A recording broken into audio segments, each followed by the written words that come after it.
زمستون شروع شده. همه دنبال گرما میگردن، دنبال خواب بیشتر، دنبال فرار از سرما. ولی شاید تو فرق داری. شاید تو قرار امسال از زمستونت یه چیز دیگه بسازی. میدونی طبیعت تو زمستون نمیمیره، فقط ساکت میشه.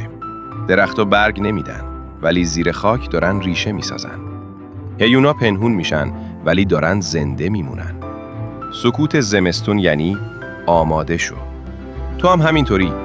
شاید احساس میکنی گیر کردی، انرژی نداری یا هیچ چیز پیش نمیره. اما این فصل توقف نیست، فصل تمرکز کردنه. این زمستون لازم نیست کار بزرگی بکنی. فقط یکی از این ستا رو انتخاب کن.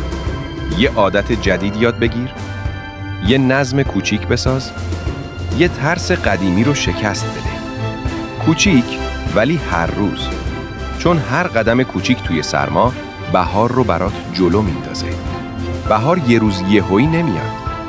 برای اونایی میاد که زمستونشون رو جدی گرفتن.